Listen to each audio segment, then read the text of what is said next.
A special presentation from the KTVB Newsroom. Bronco Roundup Game Day starts now.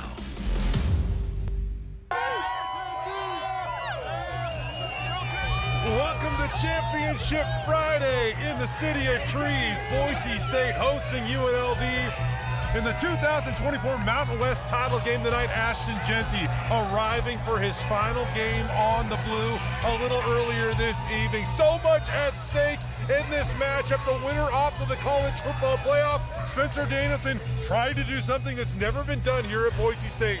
Win back-to-back Mountain West championships. It is cold, but it seems perfect at the same time. A near capacity crowd, if not a sellout, expected inside Albertson Stadium tonight. Welcome live to the blue, Tust alongside Brady, Frederick. We just wrapped up an hour-long pregame show over on Channel 7. If you're rolling over and joining us again right now, we're going to get you that live look at the field, some exclusive injury updates. Alexander Chubner, is he in or is he out? Plus some of the other guys that have been banged up. We'll let you know on the pregame show, but happy Championship Friday, Brady. Happy Championship Friday to you too, Jay. Man, it is so exciting to be here right now. After the UCLA game, the Boise State football players looked around, saw what they were bringing back. Guys like Ashton Jeanty, fully healthy Maddox Madsen. They set this as the goal the entire time, that they were going to go run the table in Mountain West play, host the Mountain West Championship, and as it turns out, with an expanded college football playoff, if they can win this one, not only will they go to the college football playoff, they should end up being the 4th seed with a first-round bye and a trip to the Fiesta Bowl, something Boise State fans of the past have fond memories. Yeah, it has been a decade since Boise State played in a New Year's Eve or day game, but they're one win away from seemingly clinching that opportunity. We won't know for certain until Sunday morning. A number of championship games also going on tomorrow. Once all those play out, we'll wake up on Sunday, and the College Football Playoff Committee will set the field of 12 that will each have a chance at winning a national championship. Before we get there, though, we flash back again. This is a rematch between these two teams. We saw it last year. It was a little warmer, though, because it happened in Las Vegas. Yeah, this has turned into a heck of a rivalry in the last couple of years as UNLV has just resurged their program. The 2023 Mountain West Championship game was a crazy situation to get into, a 3-way tie to finish the Mountain West regular season. Computer rankings determined that it was going to be Boise State taking on UNLV as the top 2 teams in the conference. The Broncos traveled to Las Vegas, and led by Talon Green at quarterback, the Broncos cruised to a 44-20 win. The defense forced 3 takeaways, while Ashton Jeanty carried the ball 21 times for 153 yards and a touchdown. We'll flash forward about 10 months later. We're in the 2024 season, and the teams meet once again at Allegiant Stadium. This will be a heavyweight fight. It's what Spencer Danielson told us would be the entire week. He was right. A back-and-forth game in which the Broncos eventually took a fourth quarter 29-26 lead with about 8 minutes left to go, and thanks to some incredible work on the ground, they were able to run the clock out and get the win. UNLV held Ashton Jeanty to 128 yards, and while that's still a lot of yards, it was his fewest yards per carry in a game this year. UNLV from there would remain perfect in conference play outside of that 3-point loss, winning their way to come to the blue tonight. So let's take a look at the tail of the tape for tonight's matchup. Both of these programs have already won double-digit games. Boise State 11-1, UNLV 10-2. This, by all means, is one of the best, if not the best, season in UNLV football history, especially because you're considering they're doing it at a high level right now. But hey, when it comes to scoring offense, these are 2 of the best teams in college football. Boise State over 40 points per game. Meanwhile, UNLV a shade under 38 points per game. On defense, UNLV the slight upper hand, but I mean, just look at this. These teams really evenly matched on both sides of the ball. Maybe an area where I'm going to say Boise State has the advantage. The kicking game. Jonah Dalmas coming out onto the field right here. You can see him getting ready to go. 4 field goals shy, Brady, of the all-time NCAA career record. Yeah, and let's remember, it was a close one last time they took on UNLV. Jonah Dalmas knocked through 3 made field goals. I wouldn't completely rule it out that he could have the chance to tonight, although as we have noted all season, Boise State extremely efficient in the red zone, extremely efficient going for it on fourth down. He's had to leave a couple on the table this season because they've let the offense stay out there. I still like his odds being able to get it done over the next 2 games. I think statistically, you look at this thing, actually UNLV's kicker, you have to respect him. He's had a very big season, but it's also because UNLV hasn't been quite as efficient at scoring touchdowns in the red zone. So his opportunities have been through the roof. Jonah Dalmas with Ashton Genty as the starting running back at Boise State hasn't had as many field goal opportunities. Ashton Genty, by the way, 29 total touchdowns on the season. That's the most in all of college football. But Jonah, he's been here on this stage a number of times in his career, and I just would like his chances to perform tonight over pretty much anyone else in college football. Maybe I'm too confident in Jonah Dalmas, but I've seen enough of him to know he's clutch in big games, and I expect him to come up big for the Broncos tonight. You know, one of the storylines for this game is that both of these teams have been tremendous in all 3 phases. It's been clear throughout the year, these are the best 2 teams in the Mountain West. And according to the CFP rankings, they're the best 2 teams outside of the Power 4. Now, UNLV was no longer in control of their own destiny after they fell to Boise State earlier, but Colorado State had a chance to go undefeated in conference play without taking on BSU or the Rebels. But they would end up falling apart at the end of the season. So, with a trip to the college football playoff on the line, we are now set for what some people are calling the biggest G5 game in the history of the sport. Others are calling it the biggest game to ever be played on Idaho soil.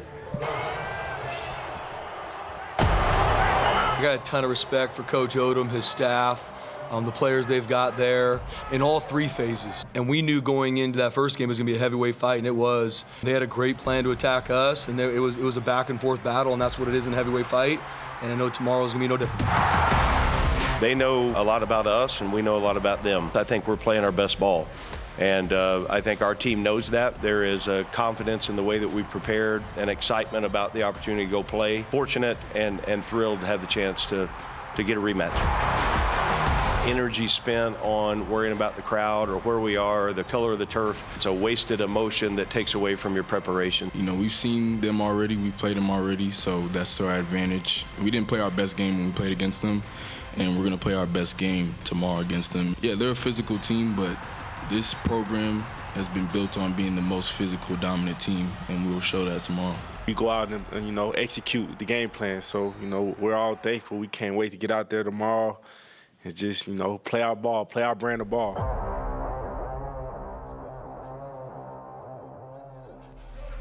Gosh, so much is at stake tonight. Boise State was ranked 10th in the latest college football playoff rankings. They're currently ahead of the highest-ranked Big 12 team, too, meaning the Broncos are in position to get a first-round bye. We'll keep it here live on the field. While I read you this statement from Big 12 Commissioner Brett Yormark, he hates the idea of the Mountain West being ranked ahead of the Broncos, being ranked ahead of, his conference champ. This week he said, quote, "Strength of schedule should matter, and wins against Power 4 opponents should matter. 74% of the Big 12 wins are against Power 4 opponents this season. Meanwhile, the Group of 5 is 11-80. Brett, you're kind of stretching the numbers right there, I'm not going to lie, because Boise State is an 11-80 against Power 4 opponents. Either way, Brett went on to say, in no way should a Group of 5 champion be ranked above our champion. Again, some of his numbers are true, some of them aren't. Or at least can be misleading, I should say. Either way, Mountain West Commissioner Gloria Navarez took some time to address Yormark's thoughts yesterday. One of the founding principles when we created the CFP was to retain relevance to the regular season play as well as conference championships, which is why we have the system we have today. In that field, 4 of those 5 champions get a bye based on their ranking. The idea that byes should be awarded based on anything other than their performance and ranking is unacceptable. If Boise State wins, the committee has already acknowledged that they are a 4 seed, and they would have defeated a number 20 UNLV. And depending on what happens out there on other champ games, they could be a 3 seed. I mean, there is a chance if Clemson were to beat SMU in the ACC title game. Clemson has already suffered 3 losses It seems like if that were to play out, which it's realistic, I believe it's a spread that's only decided by a point or two in favor of SMU. If that happens, Boise State could bump all the way up to a 3 seed. Now, just so you know at home, really not a huge difference between the 4 and the 3 seed, just other than the fact that it offers Boise State a little protection. Like if they jump up to the 3, I mean, they're certainly getting a first-round bye. Yeah, and that 4 seed is the trip to the Fiesta Bowl. I know a lot of fans want to make the trip down to Glendale, Arizona. You know, it has been fun to follow the Big 12 as we kind of have the opportunity to root for some chaos within that conference. We've already gotten a lot of it as we look at both of their conference championship contenders ranked below Boise State. There seemed to be some disconnect where a lot of people thought that those 4 first-round byes were to be given to Power 4 conference champions. That has never been the case. That's never been the stipulation. You want to make the argument that Big 12 teams have won 74% of their games against conference Power 4 opponents. Guess what? It's a Power 4 conference. The Big 12 is not that impressive top to bottom. That's why we're looking at, 2 very solid teams contending for the title. No juggernaut in the way that the Big 10 has Oregon, the way that the SEC has a school like Georgia, or the way that the Mountain West has Boise State, who has looked like a juggernaut through and through throughout this season. Here's some of the boos raining down. Some UNLV players just came out onto the field, so Bronco Nation letting them have it. But I'm right there with you, Brady, when it comes to the Big 12 versus some of the premier programs in the Mountain West this year. I remind you, that team we're looking at in gray beat a team from the Big 12 this year. They went on the road and defeated Kansas, right? So the Mountain West does have a certain level of bragging rights over the Big 12 this year. On top of that, we can talk about all of the Vicentor blue in the face, but the College Football Playoff Selection Committee, they've made their decision. They've made their thoughts known by putting Boise State ahead of the Big 12 right now. A 1-loss Boise State is more impressive than a 2-loss Big 12. If it wasn't, the committee would have reversed that, and the Big 12 would be the higher-ranked conference right now, but they're not. And as tough as a matchup as it is against UNLV, it's always tough to take on the top 2 teams in the conference, and these are the top 2 teams in the conference. The fact that UNLV is ranked 20th certainly helps Boise State's case if they can pick up another top 25 win by the end of tonight. Brady, they're the top 2 ranked group of 5 teams in the country. I mean, this is the premier group of 5 game in college football and one of the best group of 5 matchups, in all honesty, we've ever seen for a championship game. You can't ask for much more than this. If Boise State were to win, yes, you're exactly right. They beat a number 20 UNLV. For me, it all but solidifies their status as having a first-round bye in the college football playoff, which means their next game wouldn't be until New Year's Eve, likely in the Fiesta Bowl in Glendale, Arizona. Those first-round matchups happen. It's a pretty short turnaround. It's only, it's less than 2 weeks off, really, if you play on a Friday. Or in Boise State's case, I guess it would be exactly 2 weeks off. But now, if you get that first-round bye, you add 10 days to your rest and recovery for guys like Alexander Tubner and even the injured offensive linemen like Mason Randolph and Roger Carrion. That would certainly go a long way, I think. And don't forget a guy like Ashton Genty, who just took a career-high 37 carries, and they potentially could ask him to be doing something similar again tonight. He could use a little bit of a breather. We mentioned special teams likely going to be a factor in this game. You see James Ferguson Reynolds warming up on the field. He's actually put together a couple of his best performances over these last few weeks, and I expect him to have a nice game tonight. James Ferguson Reynolds suffered an ankle injury early in the season. I think he missed a game or 2, and even when he got back, he still wasn't fully healthy. But now you're seeing a guy that is getting back to full strength and really playing some good ball when Boise State needs that at this point in time of the year. Field position, all of that really going to factor into this game and who wins it. Yeah, he was an absolute game changer against Wyoming. And, you and I were talking earlier today. My prediction, my bold take, is that we see some level of a trick play tonight.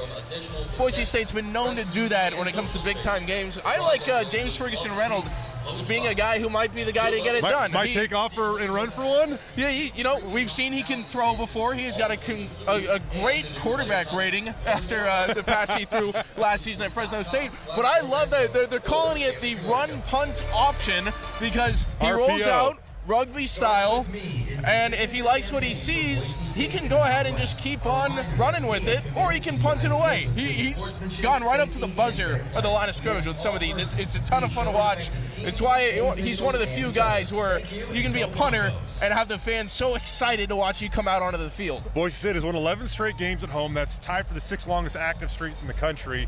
They're also nearly unbeatable when they wear the uniform combination they're wearing tonight. They've won like over 90% of their games when they wear their all blue on the blue here inside Albertson Stadium. And not only going blue helmets, blue jerseys, blue pants, they're also throwing the blue chrome face mask on the helmets as well. Like I said earlier today, Brady, it is blue on blue on blue on blue on the blue. Yeah, and you know, a lot of fans will tell you that is how it should be. Boise State at home. No home game bigger than this in the last couple of years, maybe not for years to come. And you got to be running your historic, traditional look, and hopefully you're wearing the Fiesta Bowl uniform combo the rest of the way when the playoffs start. I will also say, UNLV's jerseys looking nice. They're going to clash well. All gray on the blue. It's a good little color rush like the NFL used to do. Yeah, I think they're ugly, Brady, and I'm just kidding with you. I'm kidding. I like the color rush, by the way. Both teams wearing a color. That's a good look in my opinion. Maddox Madsen jogging out onto the field. This is a guy that got a chance to start one game last year. He won that one. Yeah. He's 11-1 this year. Brady, he is 12-1 all-time as a starting quarterback here at Boise State. I don't care if you don't throw any passes or 1,000. If you're 12-1 as a starting quarterback at Boise State, I don't know how you can complain about that. A big-time number, 12-1. If you come to Boise State, you're expected to win. 12-1 suggests you're pretty good at it. Yeah, and he absolutely has been pretty good at it. It's kind of fun to think, though, this will be his first taste of playing in the postseason. You're exactly Unavailable right. for the Mountain West Championship and LA Bowl last season. He talked about how much watching from the sideline meant to him in that experience. And just how much he took from it, learned from the veterans who have been through these big postseason games before. It's going to be a new experience for him for sure, but, I mean, think of a time where this guy really hasn't stepped up to the plate and got it done. It's not a new experience for that man right there. Ashton Jeanty has arrived, fully padded up, ready to go at Albertson Stadium. Hard to believe this is the final time you will watch him play on the blue. We talked to them earlier this week, and it seemed like a foregone conclusion, but you still have to ask the question to get the definitive answer, and he said, yes, this is his final game inside Albertson Stadium playing on the blue. It's off to the NFL after this season for Ashton Jeanty. One of the reasons so many people are here tonight, it's a tough game to sell out. The season ticket holders don't carry over, but you can see Bronco Nation really wanted to see one more glimpse of this guy playing at home, and I know he has given so much to this team, sacrificed the opportunity to chase millions of dollars in the NIL world, but he wanted to build a legacy. I think tonight he really is it's going to mean a lot to him to cement that legacy one more time at Albertson Stadium. It would be one heck of a way to go out. He has 2,288 rushing yards on the season. He needs 341 to pass Barry Sanders' all-time record. And the cool thing about that, Brady, is that, well, the GOAT reached out to this, tweeted about this guy earlier today, but showing his full support for the guy that's currently chasing his record. Yeah, you know, one of the things about that, he not only said, he not only wished him luck and said records are meant to be broken, he said Ashton Jeanty is the kind of guy that shows how valuable the running back position could be at the NFL level. It's been a crazy storyline the last couple of years when you have guys like Saquon Barkley and Josh Jacobs tearing it up. Guys aren't getting the kind of money, the kind of respect in the NFL at the running back position, but sure enough, Ashton Jeanty is still projected to be a top 10 NFL draft pick. Well, the Heisman race is far from over, if you ask me. Spencer Danielson, Ashton Jeanty's head coach, also agrees. Check out this from earlier this week. This last weekend after the Colorado game,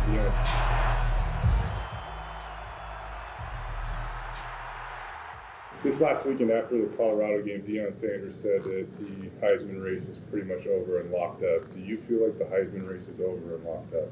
Absolutely not. And I'm not going to speak a lot to the Heisman yet. That is going to be coming from me here soon. Ashton Jeanty is the best football player in the country. And for me, if you're one of the best players in the country, you play in a championship game. One of your offensive linemen said that you might have treated them this week. Is that true? And if so, what did you guys do? Yeah, we took a little trip down to Barbacoa, you know, so it was you ain't blocked no 3 texts, Mad Dog, so I couldn't invite you. But nah, it was a good time, and you know, just to show my appreciation for them. You know, you don't get 2,000 rushing yards by yourself. You know, they did a great job all year blocking for me and, you know, opening up holes, and I couldn't do it without them. And yeah, I just really appreciate them. So I didn't appreciate how much the bill was, but you know, it was a good time.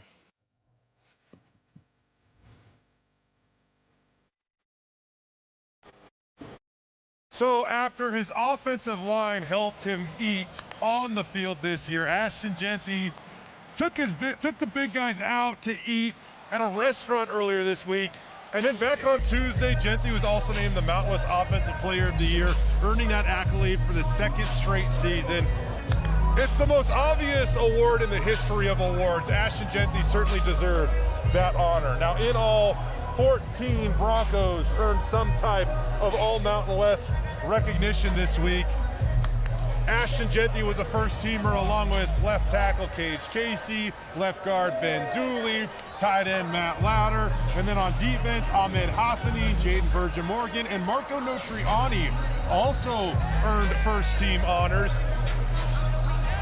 Both defensive tackle Braxton Feely, Nickel Shale Ladipo received second-team honors, and finally safety Ty Benefield, wide receiver Cam Camper, kicker Jonah Dalmas, quarterback Maddox Madsen, and safety Alexander Tubner were all honorable mentions.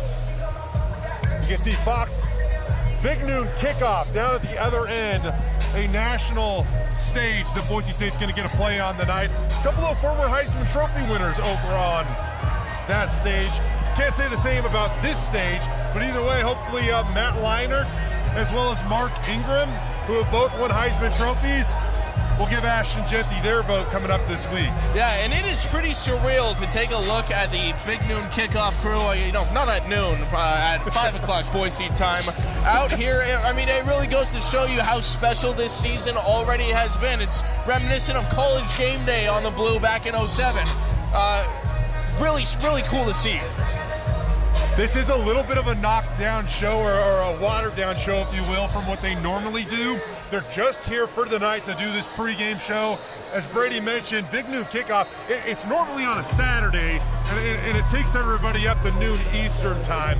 So again, a condensed version of what they normally do, but still cool to see these guys in the house tonight for a big game against Boise State and UNLV. Hey, getting back to those all-conference selections real quick, maybe the biggest surprise on that of that group was probably linebacker Marco Notriani, who has started 4 games this fall, but he was incredibly efficient. He's totaled up 53 tackles, 4.5 tackles for loss, and he has 2 fumble recoveries. He's also been a force on special teams and kind of the heartbeat of this Boise State defense.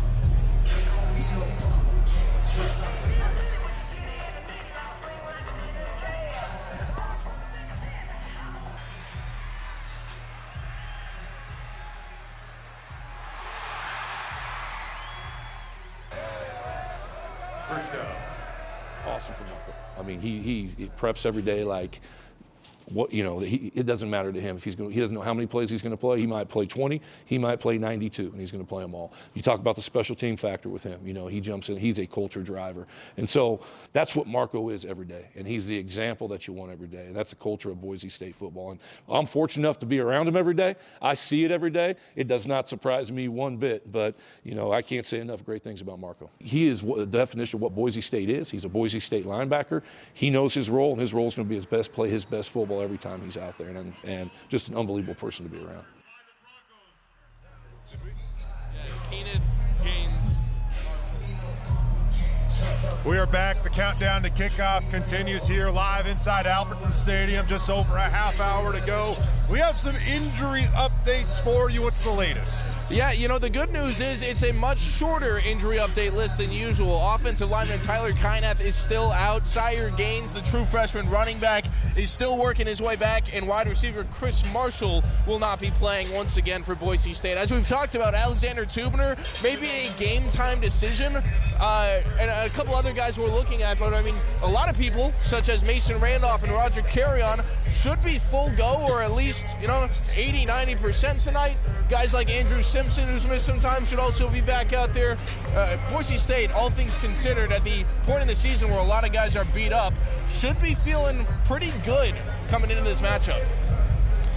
Yeah, I agree with you, Brady. It's a much shorter injury list than we've been used to here these last few weeks. Normally, we really have to devote quite a bit of time here to break it all down on Bronco Roundup game day. But as you said, a lot of guys getting healthy. No real surprises on that injury list. Also, another thing that stands out is if the Steele brothers are back, because that would add some even more depth along the offensive line. We'll keep an eye out for those guys as we continue to make our way through warmups. I can confirm this, here on Bronco Roundup game day, Alexander Tubner is suited up. It looks like he is going to try to give it a go. From my understanding, it is more of an emergency role for him today as he continues to try to get back from that injury he suffered about a month ago here on the Blue. Now, again, my understanding is that he would be full go by the time the college football playoff would roll around. It was just a really expedited timeline in order to get back in time for tonight's game. But he is suited up. He could be ready to go in an emergency scenario, depending on what happens in this game.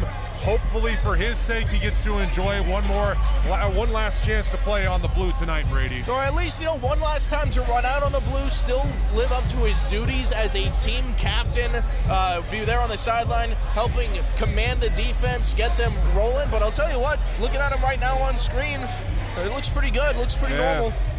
We'll hope for the best. It doesn't look as if he was wearing the green dot on the back of his helmet, though, and so I think that also could tell us what's in store for tonight. He was the defensive leader, communicated with that coach to player communication, if you will, in game. Doesn't have the green dot on right now, so I expect Marco Notriani to carry that honor and really carry the communication, lead the communication from coach to player on the field in game today. So I think that tells you a little bit of what's going on in terms of Alexander Tubner's availability. That said about Marco Notriani, though, they've actually really enjoyed having that green dot communication come through the linebacker position, because it's so easy to communicate from the D-line and guys in the secondary. When you're middle linebacker, you're in the middle of the field. And, of course, we know Marco Notriani is going to be good to go today. Yeah, it's funny talking with Eric Chenander about this earlier this year, too. Whether it be Marco or Alexander, those are the two guys. If they come to you and ask you a question about what's going on defense, you better know the answer or you're going to suffer the wrath, right? Those guys have an incredibly high standard when it comes to their leadership and leading on defense.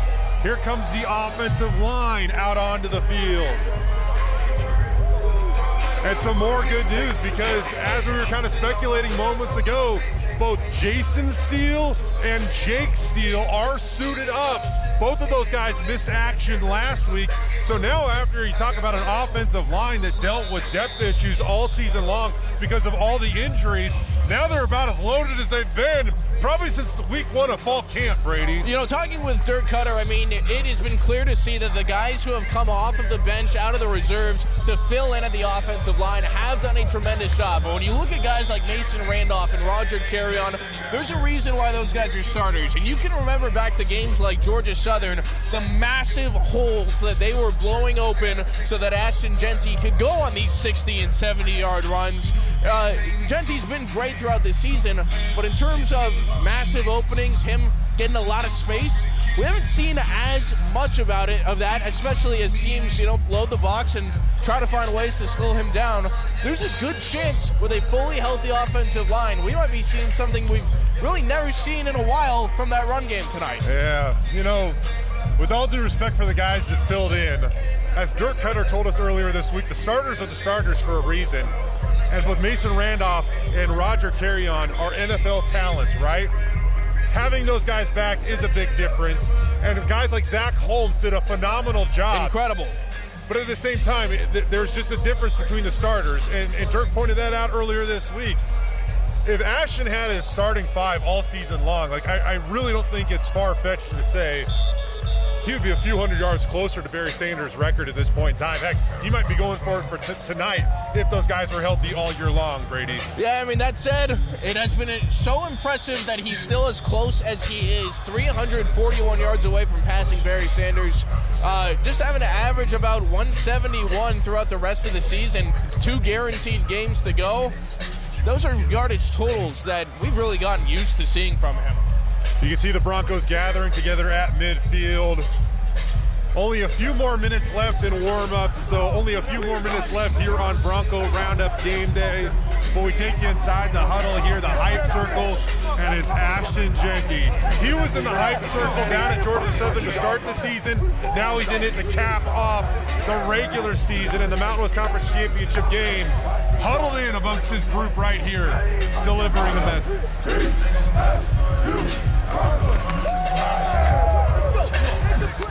And I mean, Ashton Jeanty we've talked about how great of a player he is. It's hard to continue to find new ways to talk about how great he has been, but the leadership has been on full display as well. Whether it's, taking your offensive lineman out to, one of the more expensive restaurants you'll find in the Boise area.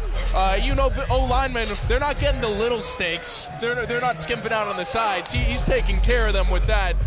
And or leading the hype circle. They have talked about how much of this guy leads by example, leads by his words, and picks his teammates up every opportunity he has in game. We've mentioned it before, but part of the Heisman Trophy is the character of the player in question. Hey, it's easy to lean into this moment right now. You certainly feel the energy starting to pick up inside Albertson Stadium. We got the offensive line warming up right in front of us. I am so eager to see these starting 5 get after UNLV today because they were without 2 starters last time they played UNLV. I think that makes a big difference tonight.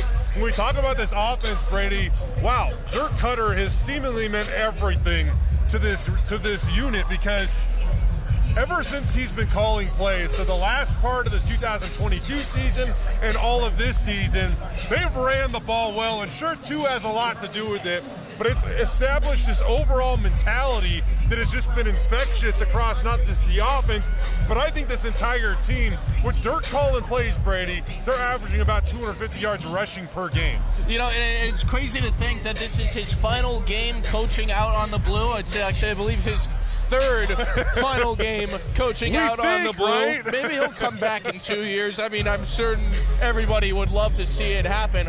But, I mean, you talk about a guy who was here at the foundation, taking the head coaching job in the early 2000s, right before, the Chris Peterson era, the Kellen Moore era, the trips to the Fiesta Bowl, the fact that everybody who maybe didn't know much about Boise State before finally knew they've got a blue field, they've got an incredible legacy of running backs, and they play some incredible physical football up in Idaho.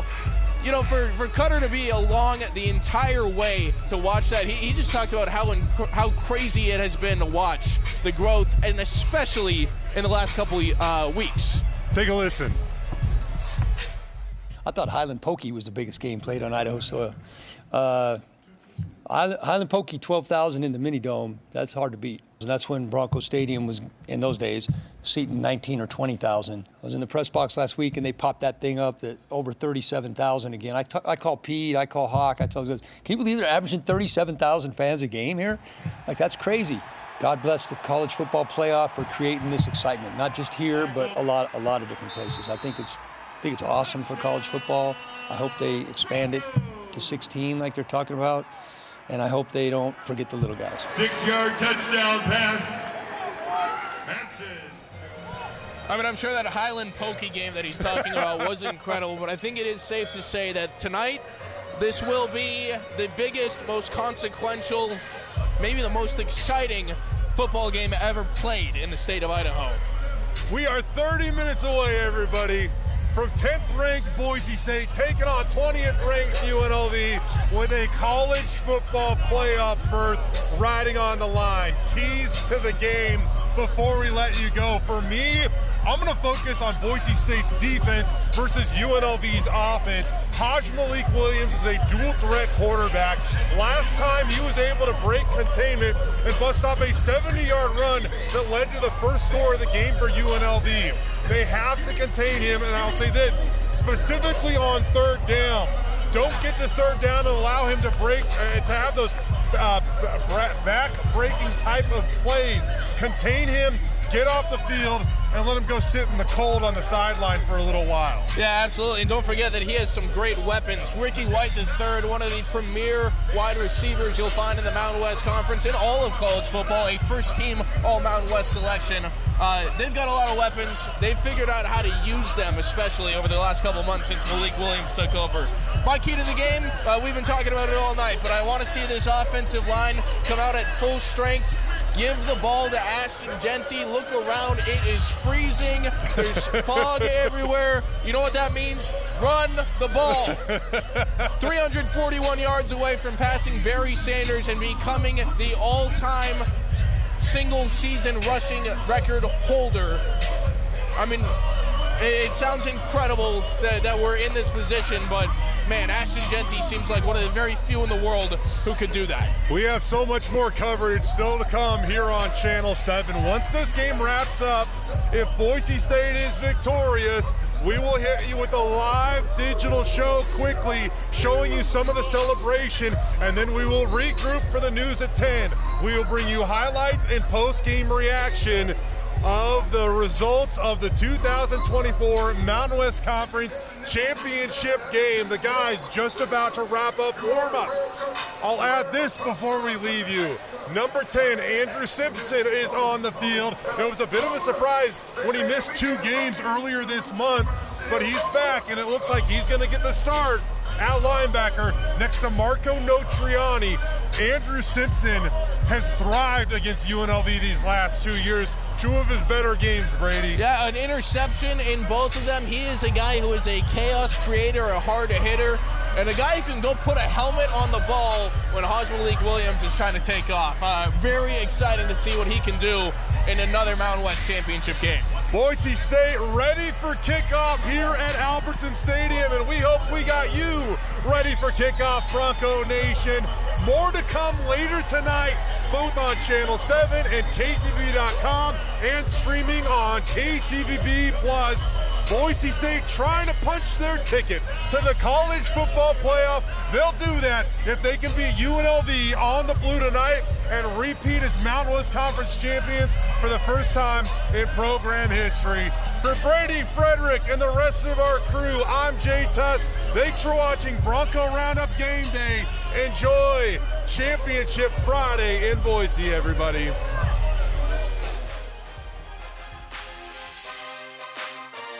Continue with us and watch free now on the KTVB Plus app everywhere you stream.